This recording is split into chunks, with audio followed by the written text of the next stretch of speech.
Shalom jemaat Tuhan yang dikasihi oleh Tuhan. Kita bersyukur Tuhan memberikan kesempatan kepada kita untuk kita masuk dalam persekutuan yang kudus. Ibadah kategorial pada hari ini, marilah kita datang kepada Tuhan dengan hati yang sungguh. Sebelum itu, mari kita bersatu di dalam doa. Kembali kami mengucap syukur kepadamu ya Tuhan. Engkau Allah yang Maha Kudus, Engkau Allah yang Maha Suci, Engkau adalah segalanya dalam kehidupan kami Tuhan. Engkau Allah yang setia. Dan pada hari ini Tuhan, sidang jemaat-Mu datang kepada Tuhan. Dan biarlah belas kasihan Tuhan melayakan sidang jemaat-Mu Tuhan. Biarlah pujian dan penyembahan kami menjadi dupa yang berbau harum di hadapan Tuhan. Terpujilah nama-Mu Tuhan, dalam nama Tuhan Yesus. Haleluya. Amin. Allah kita adalah Allah yang luar biasa. Dia adalah Allah yang setia.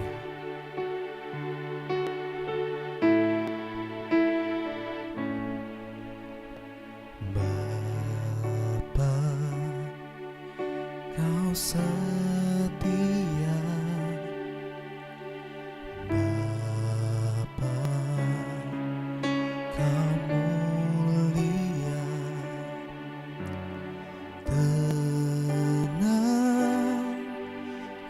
Jiwaku aman bersamamu.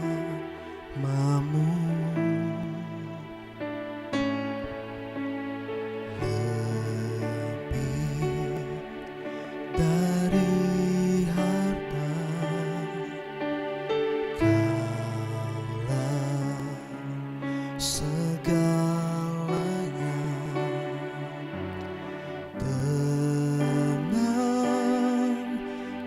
Jiwaku dalam hadirat-Mu, Kau tunjukkan kasih setiamu.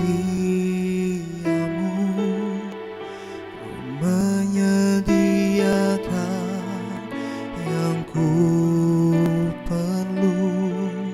Kau setia, Kau mulia, dulu, sekarang, dan selamanya.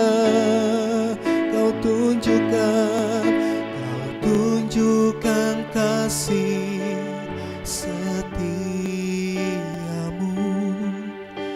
Kau menyediakan yang ku perlu.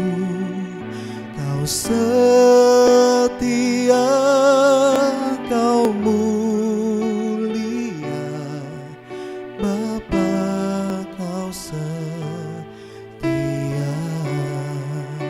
Lebih sungguh kita angkat pujian ini Bapak Ibu jemaat Tuhan. Terima kasih Tuhan.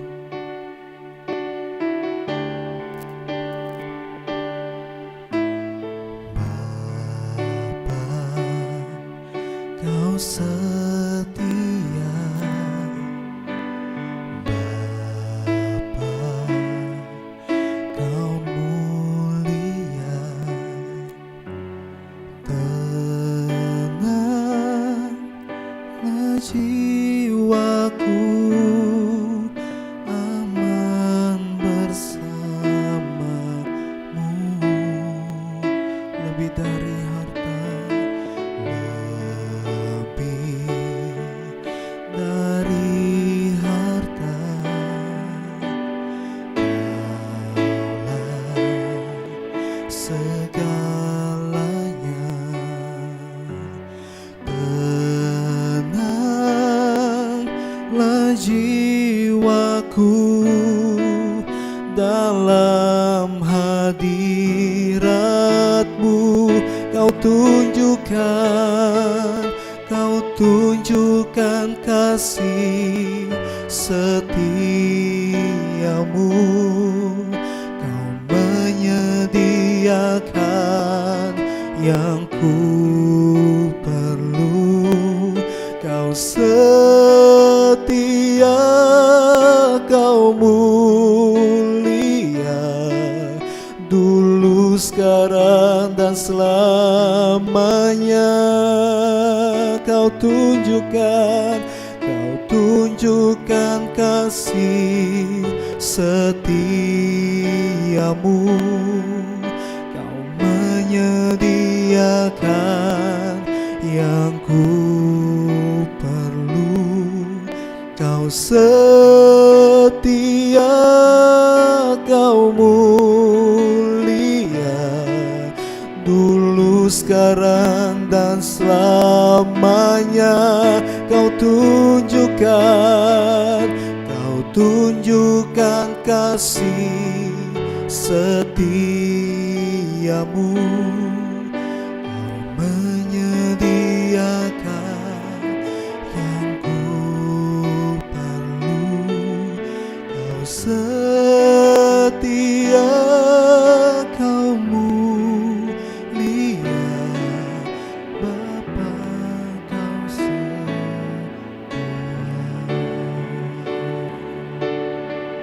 Kau setia,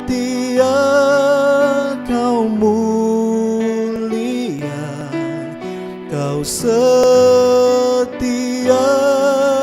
kau setia, kau setia, kau mulia, Bapa, kau setia.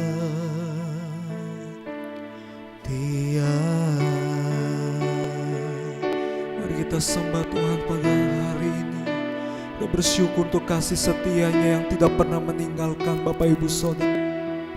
Haleluya, haleluya, glory, haleluya, haleluya, haleluya. Kami bersyukur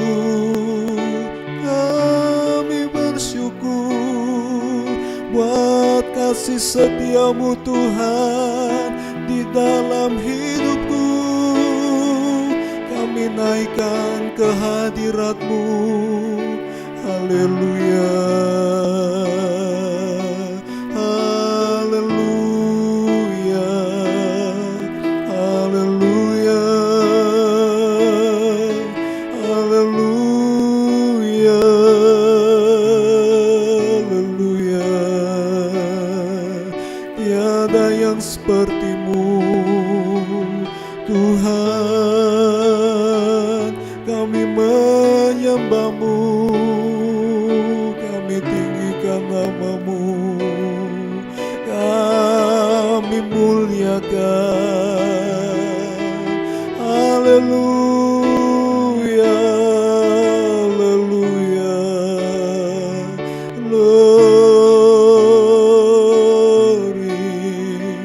haleluya, haleluya.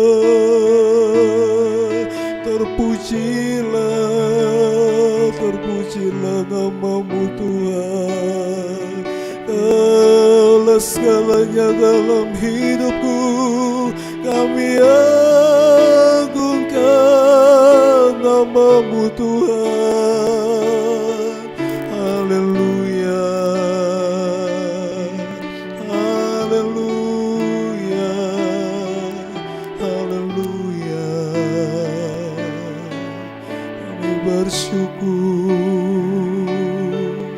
Kami bersyukur ya Tuhan. Haleluya. Inilah hidup kami ya Tuhan. Kami bersyukur kami memiliki Allah yang hidup. Kami memiliki Allah yang begitu mengasihi kami Tuhan. Apapun yang hari ini Tuhan ada dalam hidupan kami, kami percaya Tuhan Engkau tidak pernah meninggalkan kami. Terpujilah nama Tuhan.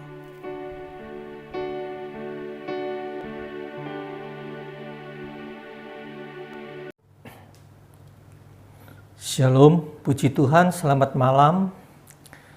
Setelah kami memuji menyembah Tuhan, kini tiba saatnya saya akan menyampaikan firman Tuhan Sebelum saya menyampaikan firman Tuhan, saya akan berdoa terlebih dahulu. Bapak Surgawi, Bapak yang baik, Bapak yang mengasihi kami, Bapak yang kami sembah dalam nama Tuhan Yesus Kristus. Tuhan, kami sudah memuji, menyembah Engkau, dan kami percaya Tuhan kiranya setiap pujian dan penyembahan kami menjadikan dupa yang harum dan berkenan di hadapan Tuhan. Tuhan, sebentar hamba akan menyampaikan firman Tuhan, kiranya urapan Tuhan, otoritas Tuhan, kuat kuasa Tuhan tetap menyertai hamba. Apa yang hamba sampaikan bukan karena hamba, tetapi karena tuntunan Roh-Mu. Jika ada kuasa-kuasa di luar dari kuasa Roh Kudus, kami perintahkan dan kami patahkan kiranya kuasa Roh Kudus akan mematahkan segala kuasa-kuasa di luar dari kuasa Roh Kudus. Hanya firman Tuhan saja, Roh Kudus saja yang ada di ruangan ini. Berfirmanlah, berkaryalah Tuhan, kiranya kuasa Roh Kudus menyertai kami. Inilah doa kami yang kami panjatkan, kami doakan hanya di dalam satu nama Tuhan Yesus Kristus. Amin. Saudara, kembali pada malam hari ini kita bersama-sama belajar firman Tuhan, karena kita percaya hanya firman Tuhanlah yang menjadi pedoman dalam hidup kami. Hanya firman Tuhanlah yang menjadi kekuatan dalam hidup kami. Hanya firman Tuhanlah yang dapat menuntun dan memberikan jalan keluar bagi kami ketika kami menghadapi kesesakan dalam hidup ini. Saudara, kalau kita saat ini bisa berdiri, bisa bernafas sampai saat ini semata-mata karena kasih kemurahan Tuhan. Kemarin tanggal 1 Februari adalah hari Tahun Baru Imlek. Oleh karena itu, melalui mimbar ini saya sampaikan kongsi fakjai bagi Bapak, Ibu, saudara-saudara sekalian yang merayakannya. Kiranya di tahun ini Tuhan tetap memberkati kita, Tuhan tetap melindungi kita, Tuhan tetap menjaga, menjauhkan kita dari segala virus-virus apa yang ada.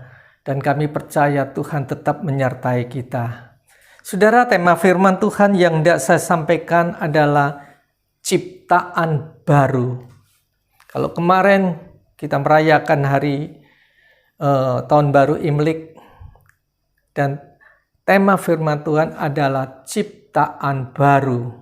Saya akan menyampaikan firman Tuhan dari 2 Korintus pasal yang ke-5 ayat yang ke-11. Demikian firman Tuhan. Jadi siapa yang ada di dalam Kristus, ia adalah ciptaan baru.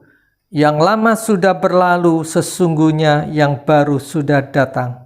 Firman Tuhan jelas mengatakan, jadi siapa yang ada di dalam Kristus. Kata siapa ini tidak menunjukkan pada satu orang saja. Ini tidak dibatasi oleh status seseorang, tidak dibatasi oleh jabatan atau derajat seseorang. Tetapi siapapun yang ada di dalam Kristus itu adalah ciptaan baru.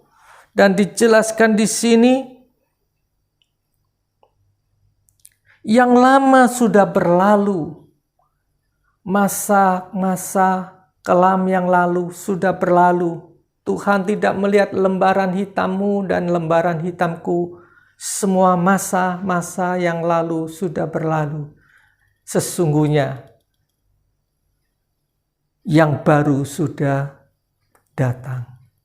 Saudara, Rasul Paulus menulis surat ini kepada jemaat di Korintus mengatakan, jadi siapa yang ada di dalam siapa yang ada di dalam Kristus ialah ciptaan baru. Ia adalah ciptaan baru. Jadi kata kuncinya adalah di dalam Kristus. Di dalam Kristus kita adalah ciptaan baru. Ini berarti apa? Di luar Kristus kita tidak mengalami atau tidak mendapat pembaharuan dari Allah. Kita tidak mendapat pembaharuan dari Allah.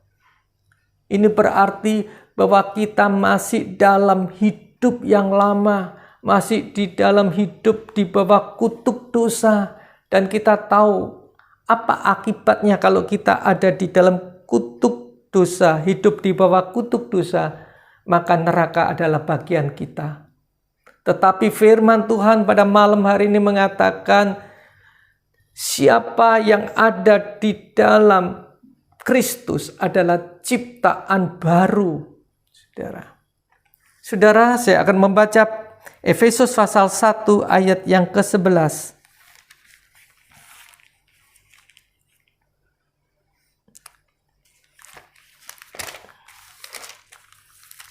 Efesus pasal 1 ayat yang ke-11, demikian firman Tuhan.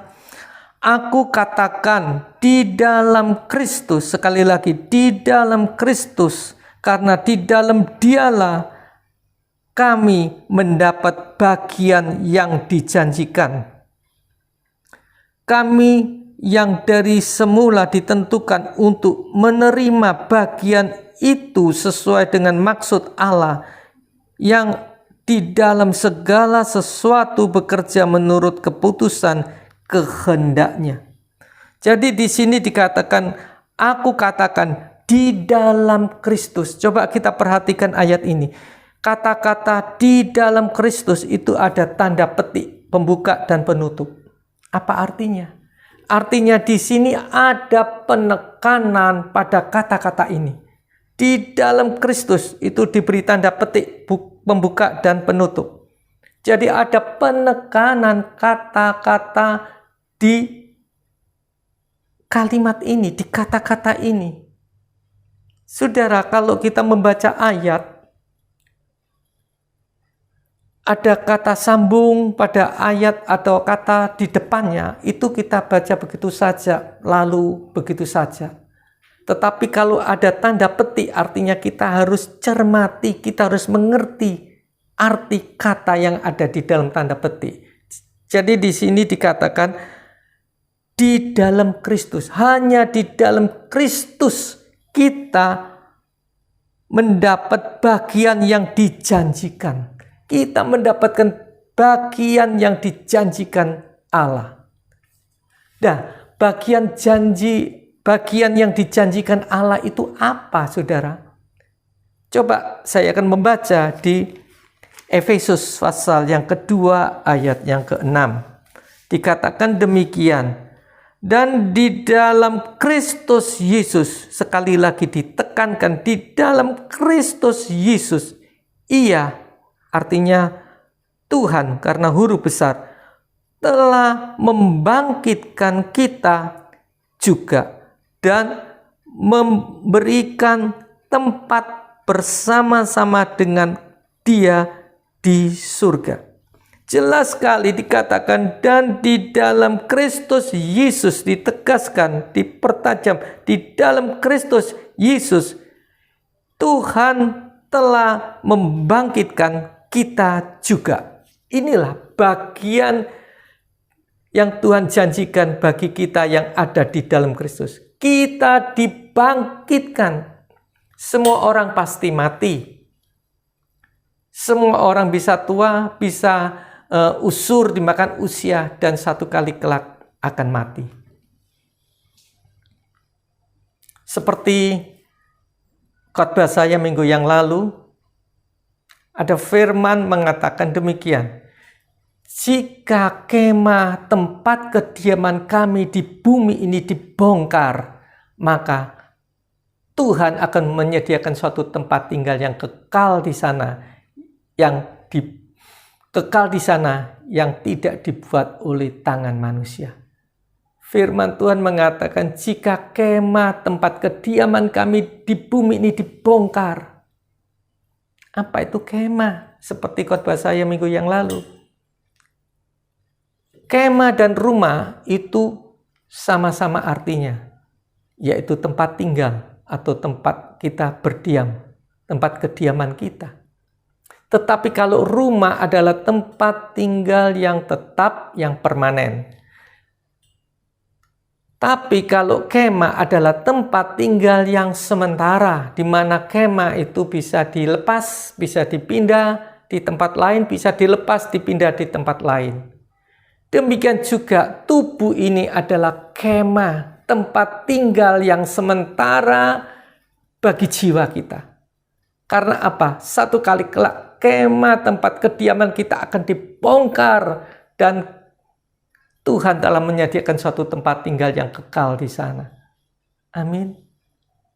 Oh, saudara, oleh karena itu ayo dalam kondisi apapun kita tetap tinggal dalam Kristus. Tinggal dalam Kristus. Dan saya ingat ada satu ayat lagi yang mengatakan demikian. Aku pergi.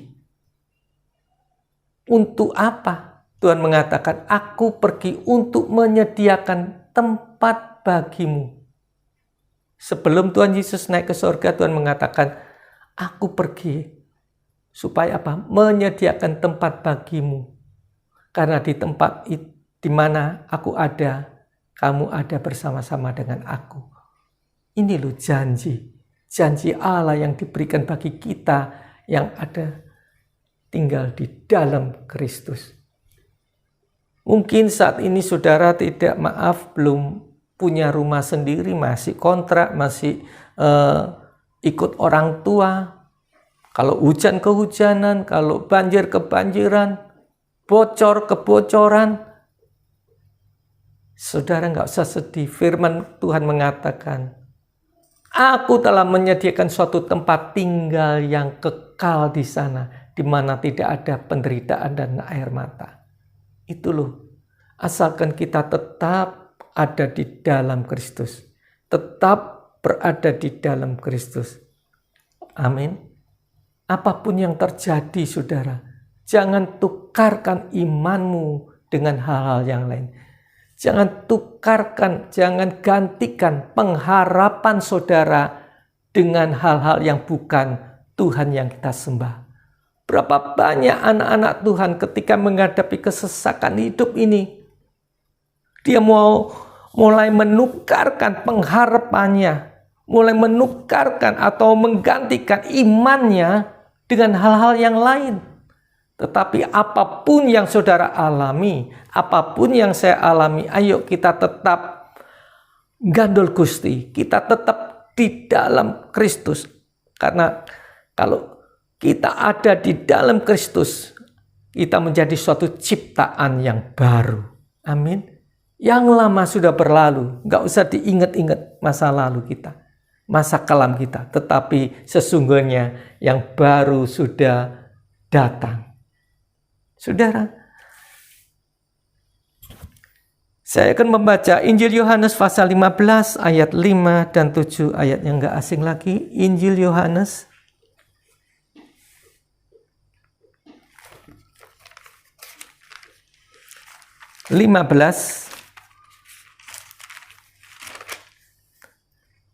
ayat 5 sampai ayat 7 saya akan membaca demikian firman Tuhan. Akulah pokok anggur dan kamulah ranting-rantingnya.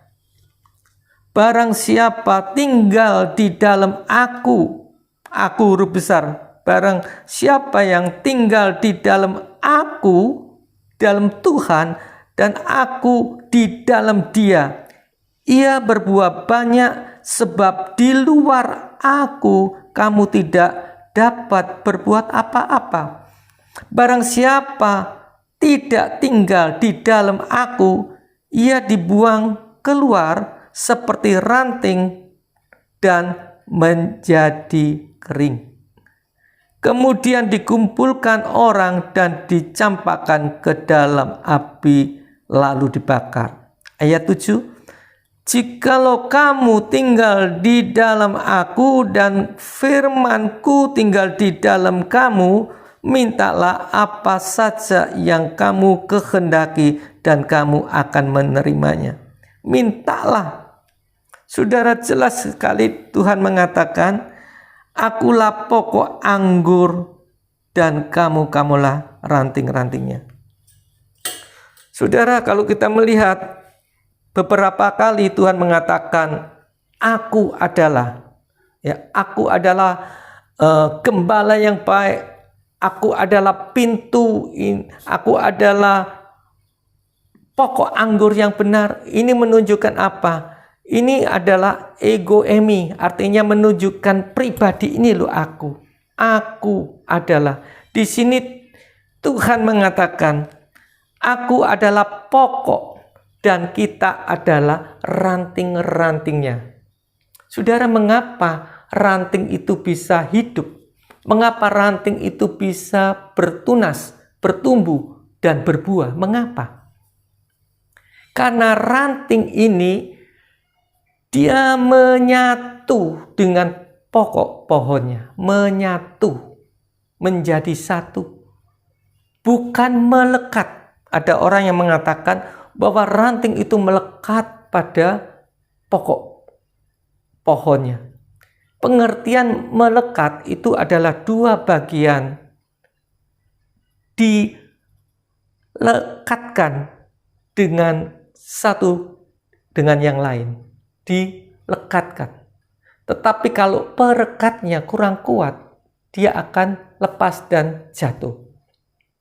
Tetapi kita bukan dilekatkan, kita menjadi satu, manunggal pada pokok batang pohonnya, menyatu. Loh, mengapa ranting itu bisa tumbuh, hidup, berbuah? Mengapa?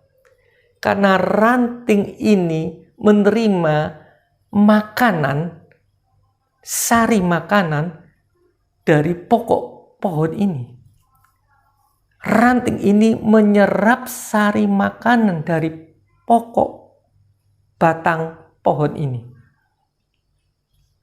Saudara, ketika saya menyampaikan firman Tuhan, saya mempersiapkan firman ini, saya teringat ketika saya baru pertama kali menikah. Saya tinggal di rumah yang lama di Wisma Permai itu.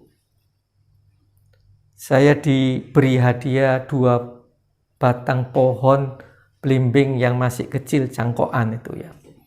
Lalu saya tanam di belakang rumah.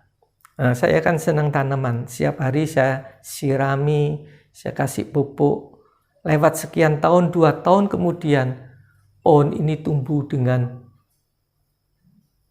segar, berdaun banyak, rimbun, dan mulai berbunga dan berbuah. Bunganya luruh, tinggal calon buahnya. Nah, salah satu pohon itu, ya kira-kira 1 meter dari permukaan tanah, itu ada sebuah ranting kecil, nggak panjang, cuman nggak ada 1 meter, mungkin cuma 60 cm, satu ranting aja, berdaun. Dan saya lihat ada bunganya jatuh, tinggal calon belimbing yang kecil. Saya lihat, saya pikir loh, kok aneh, kok ada belimbing di jarak 1 meteran dari permukaan tanah. Kalau saya lihat di atas, di bagian tengah itu daun yang rimbun, itu masih banyak juga pentil-pentil atau calon-calon belimbing itu masih banyak itu. Dan di atas lagi, di puncak banyak. Lalu saya berpikir, mungkinkah belimbing yang ada di bagian bawah yang jarak 1 meter dari permukaan tanah ini bisa bertumbuh, bisa besar? Saya tunggu. Saya sirami, saya lihat. Ternyata lama-lama buah belimbing yang kecil itu membesar, sama dengan besarnya yang ada di tengah, bahkan yang di puncak sana. Saya tunggu, kok aneh. Akhirnya pada waktu saat tertentu, buah belimbing yang ada di bawah itu cukup besar, sama dengan besarnya yang ada di tengah maupun di puncak pohon itu. Lalu saya berpikir, mungkinkah belimbing ini rasanya sama dengan apa yang ada di bagian tengah atau yang di atas itu, yang di puncak? Manisnya apa sama? Ternyata lewat sekian waktu saya sudah matang, saya coba. Ternyata rasa manisnya tidak kalah dengan yang ada di bagian tengah yang berdaun rimbun atau yang di puncaknya. Saya makan. Duh, kok bisa? Kok bisa? Rasanya sama-sama dengan manis padahal di bagian bawah. Ternyata pohon ini menyerap sari makanan melalui akarnya. Itu membagikan ke seluruh bagian ranting-rantingnya. Demikian juga Tuhan saudara. Tuhan tidak melihat status saudara, kedudukan saudara, apakah kita berada di bawah ataukah kita ada di bagian tengah atau di puncak-puncak karier kita, kejayaan kita. Kalau Tuhan ingin memberkati, berkat itu tersalur ke semua, asalkan kita menjadi manunggal dengan pokok pohon itu, maka kita pun tidak melihat status apapun yang kita sandang, Tuhan tetap memberkati kita. Amin. Mengerti maksud saya ya? Asal kuncinya menyatu, manunggal dengan pokok batang pohon ini. Karena kita tahu bahwa Yesus adalah sumber hidup itu. Yesus adalah sumber hidup itu. Asal kita berada di dalam atau menyatu dengan Yesus, maka apapun kondisi kita, Tuhan tetap memberkati kita. Amin. Tuhan adalah sumber hidup kita. Tuhan adalah pusat hidup kita. Hidup ini, hidup yang kita jalani ini, itu semuanya dari Tuhan.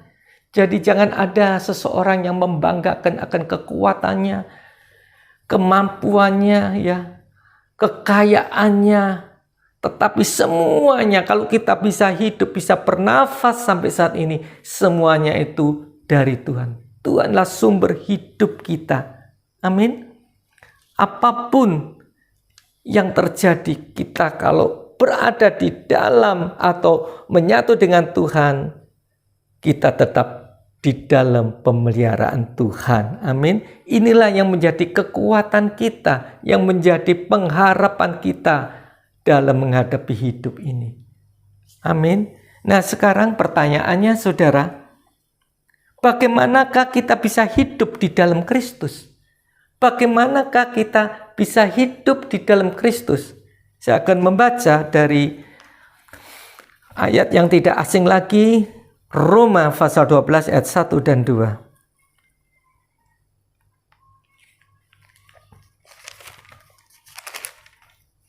Roma pasal 12 ayat 1 dan 2.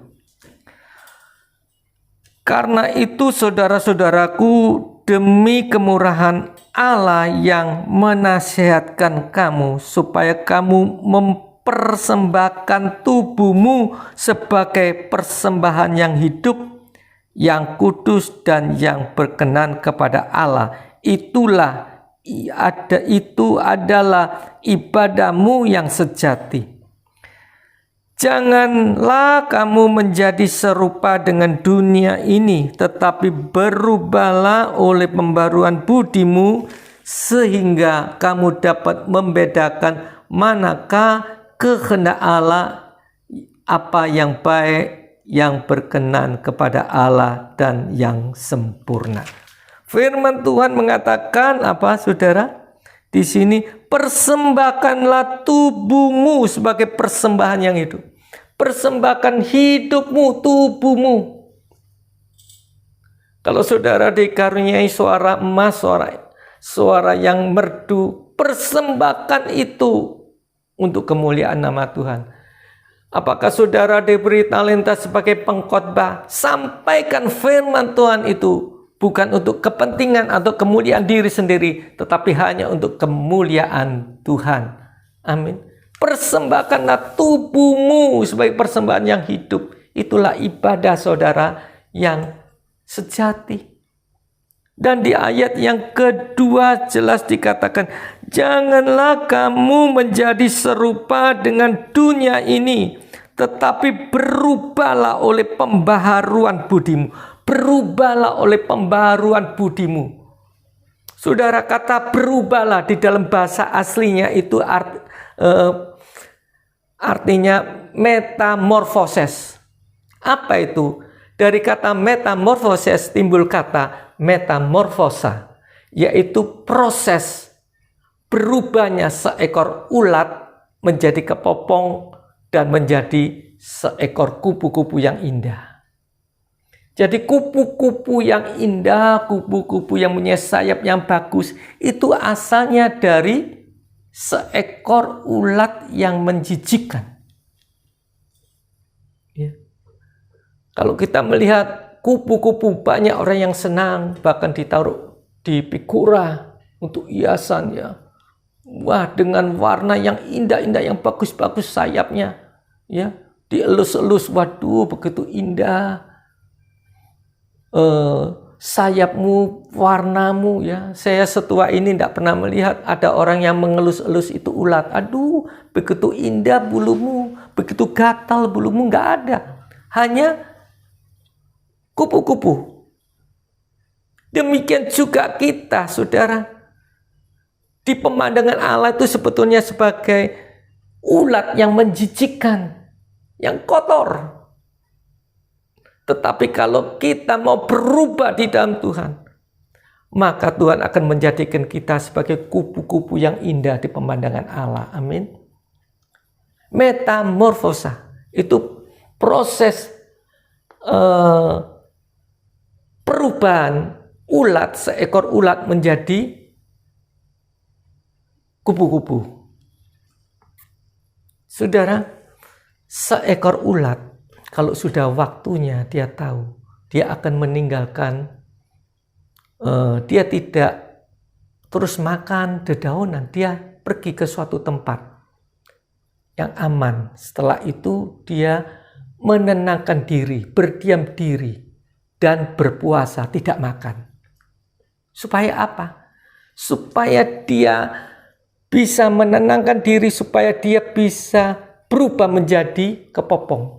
Dan ketika dia menenangkan diri, berdiam diri, berpuasa, tidak makan, maka lama-lama timbullah suatu selaput melindungi, melingkupi, menutup dirinya. Ini akhirnya berubah dan selaput ini kian lama kian keras, dan inilah yang dinamakan kepopong. Nah, ulat di dalam kepopong ini tidak berdiam begitu saja. Dia berusaha membentuk dirinya menjadi seekor kupu-kupu. Di mana dia ini mengalami suatu proses. Akhirnya dia membentuk sayapnya, membentuk kakinya, membentuk kepalanya. Akhirnya lewat sekian lama waktu, ulat yang kecil, yang kotor, yang menjijikkan itu berubah menjadi seekor kupu-kupu, tapi masih di dalam kepopong. Dan posisi kepala dari ulat ini itu ke bawah. Ke bawah. Nah, supaya kupu-kupu ini bisa keluar, dia harus menembus selaput kepopong itu. Nah, begitu kepopong itu seperti botol yang dibalik, bentuknya silinder gini, dan bagian yang paling bawah itu mengecil. Nah, kupu-kupu ini harus menembus di bagian yang kecil, yang sempit ini, bukan yang lebar, karena posisi kepalanya di bawah. Saudara tahu, saudara, untuk merobek kepopong itu membutuhkan suatu perjuangan yang sangat berat, di mana kupu-kupu ini mulai menggerakkan sayapnya, otot sayapnya untuk berusaha keluar dari lubang itu. Setelah lubang itu terrobek, maka dia dengan bersusah payah, dengan perjuangannya berat, dia mulai keluar. Sakit, tapi dia tetap berusaha. Dia menggunakan sayapnya, ototnya, sayap untuk berusaha untuk keluar. Itu sampai sekian lama. Akhirnya dia keluar dengan kekuatan yang luar biasa. Akhirnya dia keluar. Setelah sampai di luar, dia mulai ngepak-ngepakkan sayapnya. melatih. Dan ketika sayapnya dikepak-kepaknya begitu kuat, maka dia terbang meninggalkan kepopong itu. Saudara, demikian juga dengan kita. Ketika kita menghadapi kesesakan hidup ini, kalau kupu-kupu itu, kalau ulat itu bisa berdiam diri atau bisa berpuasa, bagaimana dengan kita? Ketika kita menghadapi kesesakan hidup ini, kita berdiam diri di bawah kaki Tuhan, kita berdoa, bahkan berpuasa. Kita menggunakan otot iman kita. Dan kita percaya satu kali kelak kita harus berusaha untuk keluar dari kepopong, dari masalah itu. Dan ketika kita keluar, maka kita akan menjadi orang yang menang. Saudara, mengapa atlet angkat besi itu besi kok diangkat ke atas? Mengapa? Ini bukan maksud pelatihnya untuk menyengsarakan dia, enggak. Tetapi pelatihnya mengatakan, ayo kamu kuat. Enggak kuat, kamu harus kuat, angkat terus. Barbel besi itu diangkat. Kamu mampu, kamu kuat. Akhirnya dengan sekuat tenaga dia berusaha. Akhirnya begitu, gunakan ototmu, bisa. Begitu sampai dia ke atas, naik ke atas, maka, sekarang kamu jadi pemenang, juara.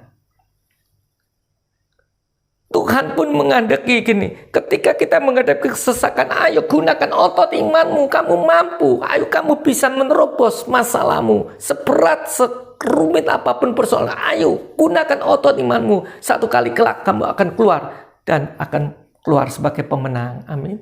Seperti apa yang saya katakan, bahwa kesulitan itu adalah cara Allah untuk menguatkan imanmu dan imanku. Ketika kita menghadapi kesempatan, percayalah bahwa kesulitan itu adalah cara Allah untuk menguatkan imanmu dan imanku. Kesempitan manusia adalah kesempatan bagi Allah untuk menyatakan kuasanya. Karena Allah yang kita sembah sanggup mengubah batu sandungan menjadi batu lompatan. Allah kita yang kita sembah bisa merubah setiap ratapan kita menjadi tari-tarian. Itu Allah saudara. Karena itu siapapun saudara dan saya, pada malam hari ini saya katakan, tetap kuat, tetap teguh di dalam Tuhan. Ketika kita sedang menghadapi persoalan, kita sedang diproses seperti ulat itu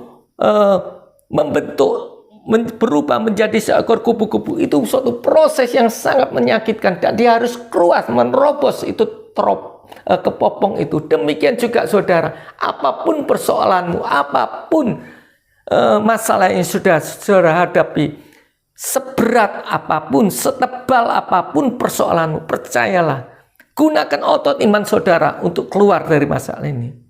Jadi saudara, siapa yang ada di dalam Kristus adalah ciptaan baru. Saya percaya melalui mimbar ini, biarlah kita semua menjadi ciptaan baru. Tetap tinggal di dalam Tuhan. Apapun boleh terjadi, apapun boleh saudara alami, jangan tinggalkan kasih Tuhan. Amin. Mari kita berdoa. Mari saya akan berdoa. Bapa surgawi, Bapa yang baik, Bapa yang mengasihi kami, Bapa yang kami sembah dalam nama Tuhan Yesus. Terima kasih Tuhan, kami sudah menyampaikan firman Tuhan. Secara manusia kami terbatas, tetapi biarlah kuasa Tuhan, kuat kuasa Roh Kudus memberikan pengertian kami lebih dalam akan firman-Mu Tuhan, supaya kami tidak goyah dalam keadaan apapun. Ajarkan kami supaya kami tetap tinggal di dalam Kristus Yesus. Itulah sumber hidup kami. Kami tidak akan meninggalkan, kami tidak akan menukarkan iman kami dengan hal yang lain. Hanya Yesus yang ada di dalam hati kami. Terima kasih Tuhan. Kami percaya Tuhan, Tuhan sudah memberkati semua yang mendengarkan khotbah ini. Tuhan sudah memberkati kami semuanya. Biarlah kami tetap kuat dalam Tuhan. Dan kami percaya Tuhan telah menjadikan kami adalah ciptaan yang baru. Inilah firman Tuhan yang kami sampaikan. Dan inilah doa kami yang kami alaskan semuanya hanya di dalam satu nama, Tuhan Yesus Kristus. Amin.